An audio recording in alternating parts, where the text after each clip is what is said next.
Donc, Inch'Allah ta'ala, nous allons faire un rappel et un résumé de ce qu'il faut savoir en ce qui concerne Zakat al-Fitr, Zakat al-Fitr. Et dans cela, on va rappeler deux hadiths qui sont parmi les plus importants et qui concernent Zakat al-Fitr. Donc, cette zakat que l'on va donner au moment où se termine le mois du Ramadan. Et lorsqu'on dit al-Fitr, bi'ma'na al-Iftar, ma'na al-Iftar, donc c'est au moment où on rompt le jeûne. Et ce terme, il était annexé al-Fitr, az-Zaka, car c'est sa cause. C'est-à-dire qu'on va payer cette Zaka, on va donner cette Zaka au moment où la fin du mois du Ramadan est arrivée. Et que donc, le jour où Eid al-Fitr, le jour et donc la fête de la rupture du jeûne, est arrivé. Donc c'est pour ça qu'on dit Zakatul Fitr. Elle était annexée donc, ce terme il était annexé al-Fitr, bima'na al-Iftar, az-Zaka.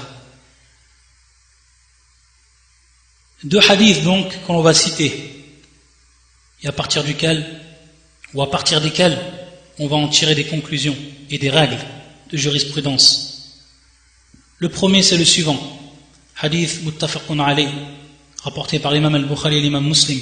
Où يقول ابن عمر رضي الله تعالى عنه فرض رسول الله صلى الله عليه وسلم زكاة الفطر صاعا من التمر أو صاعا من الشعير على العبد والحر والذكر والأنثى والصغير والكبير من المسلمين. والحديث الثاني وحديث ابن عباس رضي الله تعالى عنه قال فرض رسول الله صلى الله عليه وسلم زكاة الفطر طهرة للصائمين من اللغو والرفث وطعمة للمساكين من أداها قبل الصلاة فهي زكاة مقبولة ومن أداها بعد الصلاة فهي صدقة من الصدقات. Donc ce premier hadith de Ibn Omar où le prophète, où il nous informe Ibn Omar radiyallahu ta'ala anhuma que le prophète sallallahu alayhi wa sallam a rendu obligatoire farada Rasulullah sallallahu alayhi wa sallam zakat al-fitr. Donc pour ce qui est du hukm, du statut de zakat al-fitr, c'est qu'elle est obligatoire pour tout le monde. Et certains savants ont cité l'ijma', mais il y a certains savants parmi Shafi'iyya et d'autres encore qui ont dit que cela est une sunnah muakkada. Ala kulli hal ici, le terme qui est employé dans le hadith il est plus que clair, et c'est pour ça que la plupart des savants ils ont dit que cette zakatul fitr était obligatoire.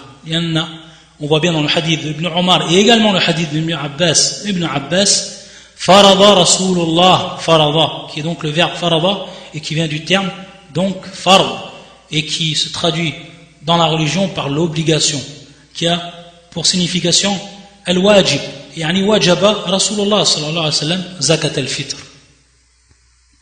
صاعا من تمر أو صاعا من شعير على العبد والحر والذكر والأنثى والصغير والكبير من المسلمين. Donc ici, il va être mis en évidence la quantité qu'il faut sortir pour chaque personne qui vont être citée. Et parmi les personnes qui ont été citées, on voit c'est Al-Abd. Donc Al-Abd ici, qui est dans le sens général, c'est-à-dire Al-Abd, le serviteur, mais qui est bien dans le sens particulier, c'est-à-dire celui qui est esclave, Al-Abd. Pourquoi? Parce que le terme qui vient après, tout de suite après, c'est Al-Hur. Donc Al-Abd ou Al-Hur, celui qui est esclave et celui qui est libre. Wal-Zakari wal-Untha, également, donc, l'homme et la femme sont concernés. Également Wal-Saghir wal-Kabir, min al-Muslimin. Donc elle est également Al-Saghir wal-Kabir, que ce soit donc les petits, les enfants, et ceux qui sont en bas âge, et également al-kabir, et donc les grandes personnes, min al-muslimin, donc ceci est une obligation pour tous les musulmans. Pour ce qui est de as-saghir, donc il incombe que l'enfant, il sorte cette zakat. Et lorsqu'on dit l'enfant, il sort cette zakat, pourquoi on dit cela? Parce que, al-qawl as-sahih, c'est qu'il incombe à chaque personne qu'elle donne la zakat, parmi ceux qui ont été cités dans ce hadith, sauf une catégorie de personnes, et dont on a un hadith qui va nous donner l'exception, et qui est l'abd, car on a un hadith qui est rapporté par l'imam Muslim dans son authentique, min hadith Abi Huraira, où le prophète sallallahu alayhi wa sallam laysa ala al-abdi sadaqa illa sadaqat al-fitr. فهذا مخصص لحديث ابن عمر al-abd al-mamlouk la yumlik. Donc ici, on va voir que al-abd, il n'a pas à donner de sadaqa sauf sadaqat al-fitr. Sauf sadaqat al-fitr. Mais lorsque al-abd, lui, il n'a pas la capacité, ou il la yumlik shay, c'est-à-dire qu'il n'a rien en sa possession, vu que lui-même il est esclave, alors c'est as-sayyid, c'est-à-dire donc celui qui va être son maître, qui va payer donc la zakat, ou qui va sortir la zakat pour lui. Ensuite, lorsqu'on a dit was-saghir, le petit, il faut savoir donc que chaque personne qui sont citées dans ce hadith, ils doivent payer d'eux-mêmes az-zakat. Donc même si l'enfant, en sa possession, il a une somme d'argent, taïb, lui-même, on devra sortir pour lui donc et prendre de son argent zakat al-fitr. C'est-à-dire donc qu'il doit payer pour lui, ou alors son wali, celui qui est responsable de lui, devra sortir de son argent pour qu'il paye sadakat al-fitr, sadaqat al-fitr, ou zakat al-fitr, taïb. Et on pourrait se poser une question, est-ce qu'il n'incombe pas à celui qui est considéré comme tuteur, ou celui qui est le responsable de la famille, qu'il paye pour tout le monde? Car on a un hadith qui est le suivant, addu al-fitra amman tumawwinun, c'est-à-dire donc donner hadith zakat, zakatul fitr, pour ceux dont vous êtes responsables pour ce qui est de leur subsistance, ceux donc que vous nourrissez. Mais il faut savoir que ce hadith qui est rapporté par l'imam Ad-Daraqutni, également al-Bayhaqi, c'est un hadith dont la chaîne de transmission est da'if. Da'if, c'est-à-dire qu'elle est faible, et donc on ne peut prendre en condition. Donc on revient au hadith de Ibn Umar, où il est donc cité ici que chaque personne, parmi les catégories qui sont citées, elles devront payer, ou elles devront sortir zakat al-fitr. Et pour ce qui est de l'enfant, on en a parlé. Également al-janin, c'est-à-dire celui qui est dans le ventre de sa mère. Donc al-janin, le fœtus. Yustahab, c'est-à-dire ici que c'est préférable. On dit bien yustahab, qu'il est préférable de sortir également la zakat, et bien entendu ici ça va incomber à celui qui est al-walid, celui donc qui est le père, de sortir la zakat al-fitr, pour le fœtus, qui est encore dans le ventre de sa mère. Et on revient à cela, à un acte d'un sahabi, qui fait partie donc des al-khulafa ar-rashidin, des califes bien guidés, et qui est Uthman ibn Affan, radiyallahu ta'ala anhu, et qui lui a fait cela. Et on sait que le prophète sallallahu alayhi wa sallam nous a demandé de suivre leur sunnah. Fa'alaykum bi sunnati wa sunnati al-khulafa ar-rashidin, c'est-à-dire il vous incombe de suivre ma sunnah et de suivre également la sunnah parmi les califes bien guidés, et parmi eux Uthman. Et lui donc Uthman thabata anhu, c'est-à-dire il était attesté de lui qu'il a sorti zakat al-fitr pour al-janin, c'est-à-dire donc le fœtus qui se trouvait donc dans le ventre de la femme encore. Wa hadha mustahab. Et on prend donc comme preuve cet acte de Uthman. Par contre, à quel moment on va sortir? Car on sait que l'enfant, il devient embryon, etc. Lorsqu'il aura atteint 120 jours, comme cela est rapporté dans le hadith de Ibn Mas'ud, c'est-à-dire au moment où ar-ruh, elle a été insufflée. Et on sait que dans ce hadith de Ibn Mas'ud que tout le monde connaît, inna ahadakum yujma'u khalquhu fi batni ummi 40 yawman thumma yakunu 'alaqatan mithla dhalik thumma yakunu mudratan mithla dhalik thumma yub'athu Allahu malakan fayu'maru bi 4 kalimat wa yuqalu lahu uktub thumma, ensuite thumma yunfakhu fihi ar-ruh. Donc au bout des 120 jours, au bout de donc 4 mois, à ce moment-là, l'ange il est envoyé.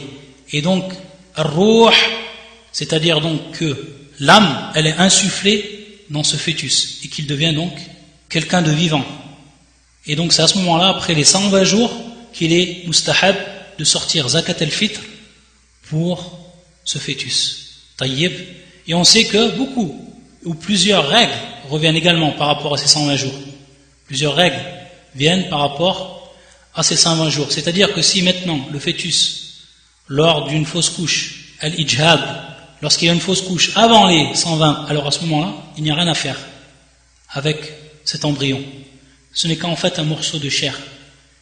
Par contre, si après les 120 jours, il y a la fausse couche, alors on doit donc prendre ce fœtus et l'enterrer et prier sur lui, car c'est une personne vivante à part entière, quelqu'un de vivant à part entière, car il a reçu l'âme de la part d'Allah Azza wa Jal, qui lui a envoyé donc al-malak. Et d'autres règles encore, ala kulli hal, ça c'est pour al-faïda. Donc yustahab, il est préférable donc de sortir pour lui zakat al-fitr, li fi'l Uthman radiyallahu ta'ala anhu. Ensuite, pour ce qui est de la quantité, ici sa'an min tamrin ou sa'an min sha'irin, et également dans d'autres hadiths où il est précisé d'autres catégories de nourriture. Et cette nourriture qui était présente du temps du prophète sallallahu alayhi wa sallam, donc comme les dattes, comme le blé, etc. Et donc les savants ils en ont déduit qu'il était possible de sortir, le principal c'est que ce soit une nourriture, de sortir donc une nourriture qui va être, par exemple dans le pays où on va vivre, dans la contrée où on va vivre, qui va être muntashir, c'est-à-dire qui va être répandue, comme par exemple le riz, ou etc. C'est-à-dire à la kulli hal une nourriture.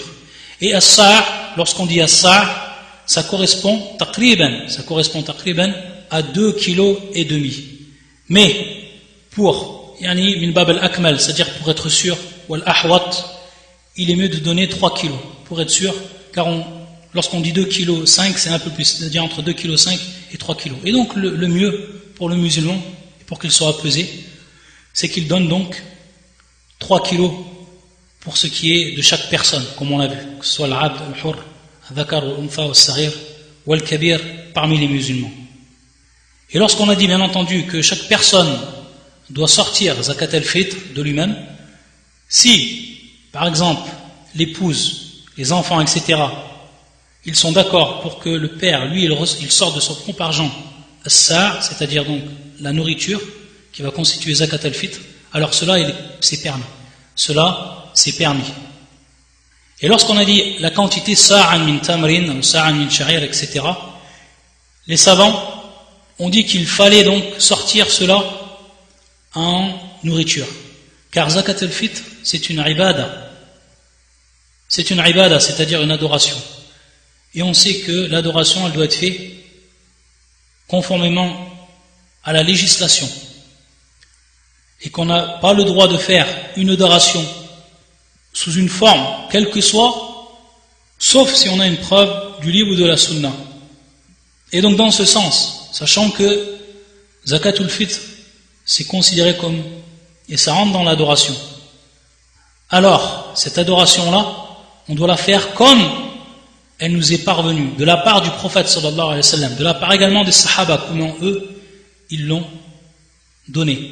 Et on sait qu'ils l'ont donné de par la nourriture. Ils l'ont sorti comme l'a sorti le prophète sallam, c'est-à-dire de par la nourriture. Et donc, dans ce sens-là, on n'a pas le droit de sortir al-qima, de sortir ce qui équivaut à la nourriture, c'est-à-dire de calculer combien vaudrait, à titre d'exemple, un sa' de dattes et d'en donner donc ce qui est équivalent en argent, en monnaie. Donc ça, c'est pas permis. Car on aurait fait un acte que le prophète sallam n'a pas fait et que les sahaba n'ont pas fait. Et donc un acte d'adoration. Et donc à ce moment-là, on aurait fait quelque chose qui n'est pas présent dans la législation, conformément à la religion. Taïb, donc on doit bien et bien sortir zakat al-fitr bit ta'am, c'est-à-dire de par la nourriture, en nourriture. Également, ce qu'on a oublié de citer, al-hikmah, c'est-à-dire la sagesse de zakat al-fitr.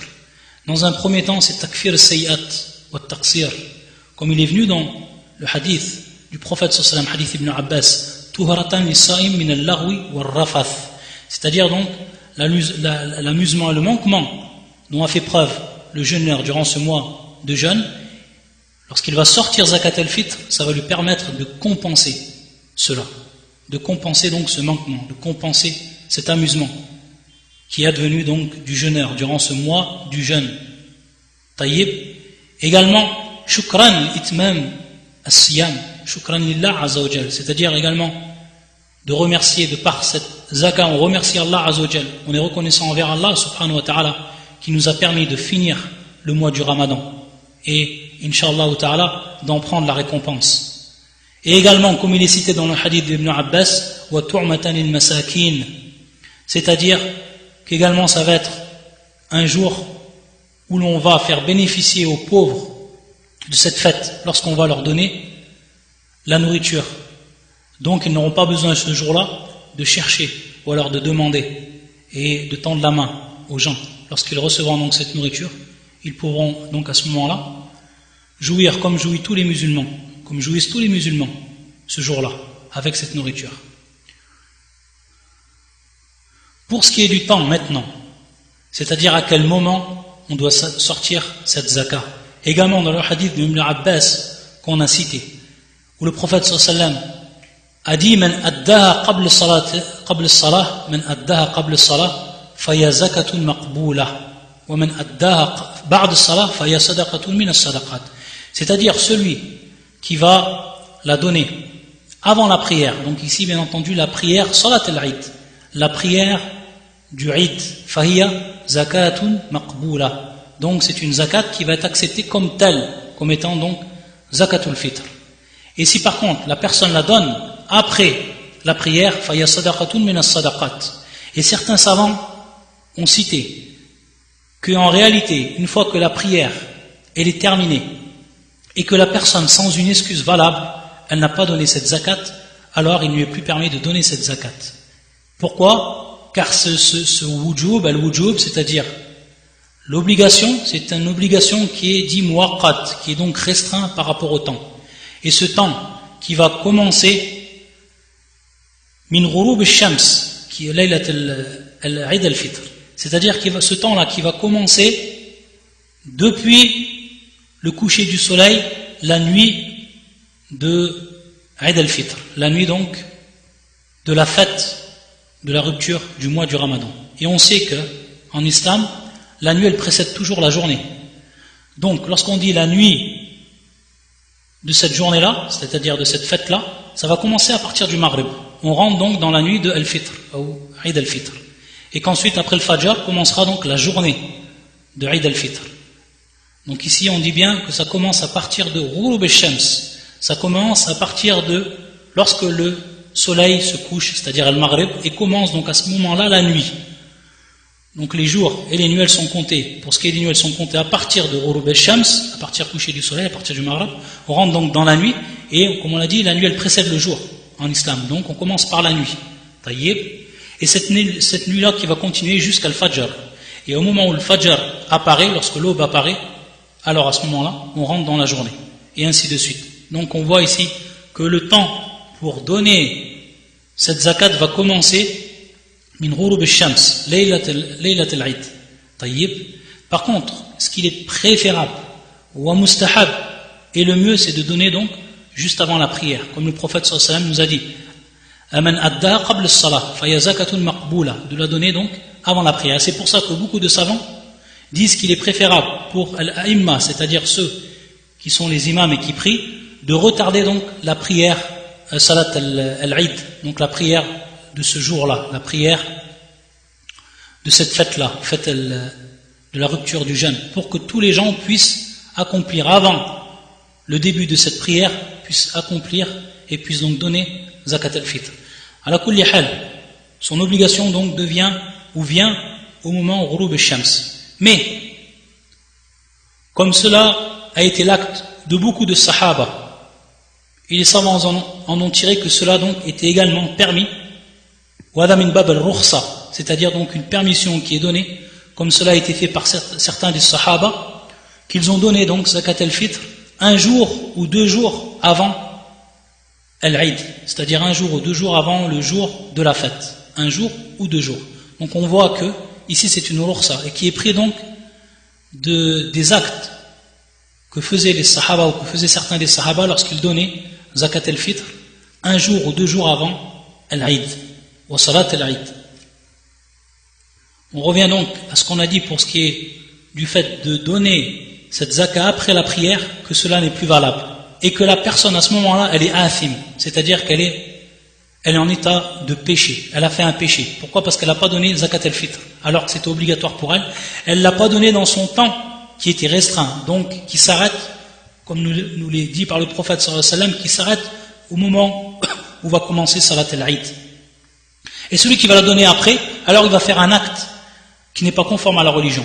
Et le prophète sallallahu alayhi wa sallam dit: وَمَنْ عَمِلَ عَمَلًا لَيْسَ عَلَيْهِ أَمْرُنَا فَهُوَ رَدٌّ. Donc celui qui va faire un acte qui n'est pas conforme à la religion, alors cet acte-là il est mardoud, c'est-à-dire qu'il est rejeté. Fi amr ad-darura, c'est-à-dire que certains savants rappellent que si la personne n'a pas eu la possibilité de donner zakat al-fitr, par exemple une personne qui se trouvait sur un bateau avant qu'il arrive donc à destination pour pouvoir donner zakat al-fitr, il n'a pas pu donc donner aux pauvres, car ici bien entendu ce sont les pauvres qui sont concernés par zakat al-fitr.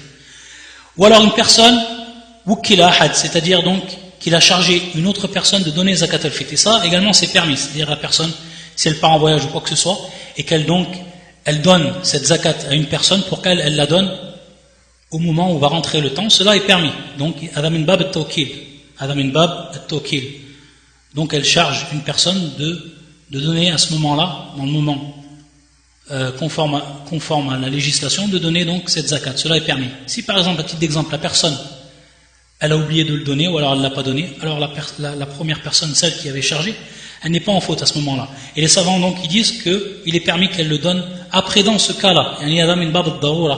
Dans ce cas-là, il est permis que la personne elle donne zakat al-fitr. Uniquement donc dans les cas où il y a eu donc un udhr, c'est-à-dire une excuse qui va être valable et qui va être prise en compte au niveau de la religion. Donc ceci c'est un résumé en ce qui concerne zakat al-fitr et certaines règles donc qui lui sont propres. Subhanakallahumma bihamdika ashhadu an la ilaha illa anta astaghfiruka wa atubu ilayk. Allahumma salli wa sallim ala nabiyyina Muhammad wa ala alihi wa sahbihi ajma'in.